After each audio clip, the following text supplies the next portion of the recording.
Welcome to Salem Witch Trials Daily. I'm Josh Hutchinson. This is Sarah Jack. On March 7th, 1692, Reverend Increase Mather and new governor, Sir William Phips, left London for the slow journey home to Boston. Mather, one of New England's most trusted and preeminent Puritan divines, had spent years in London negotiating a new colonial charter. The original Massachusetts charter had been revoked in 1684, leaving the colony under an interim government.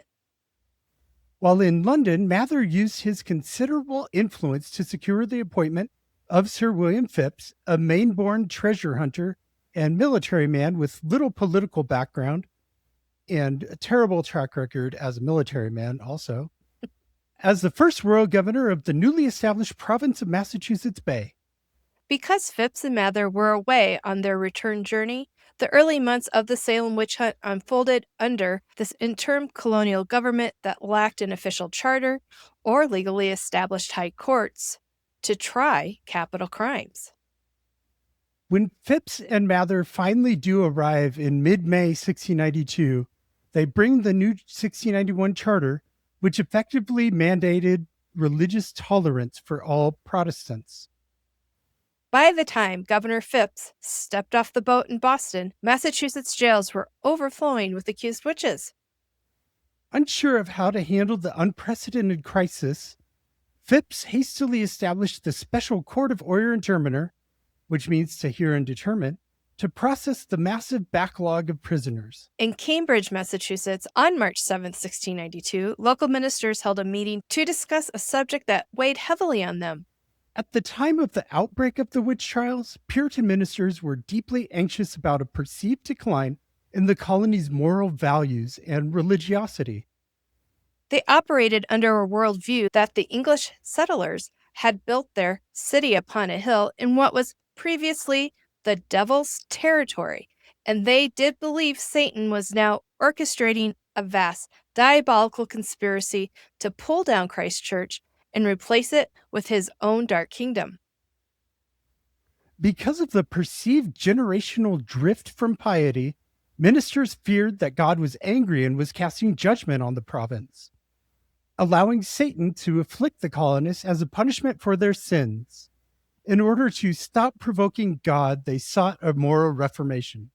This intense apocalyptical dread primed both the clergy and the public to interpret the strange behavior of the afflicted girls not as natural illness, but as a literal demonic invasion. Also on March 7, 1692, following the intense first round of preliminary examinations in Salem Village, magistrates John Hathorne and Jonathan Corwin ordered Tituba, Sarah Good, and Sarah Osborne to be transferred to jail in Boston.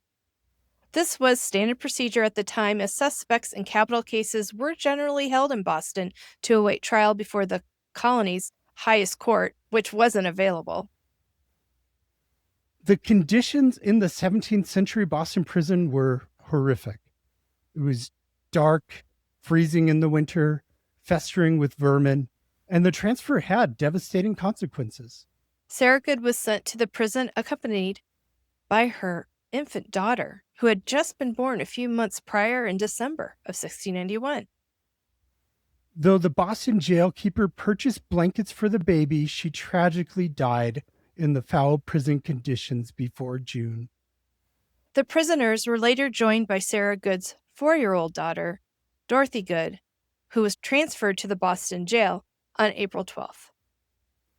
Dorothy was fitted with tiny, specially made shackles for her wrists and ankles to prevent her specter from roaming. Of the 3 women brought to the Boston jail on March 7th, only Tituba would survive the Salem witch trials, though she would languish in jail until May 1693. Sarah Good would face the newly formed Court of Oyer and Terminer and be hanged for a crime she did not commit, while Dorothy would rely on caretakers the rest of her life. Sarah Osborne, whose health was already failing before her arrest, would go on to perish in the Boston prison on May 10th, 1692.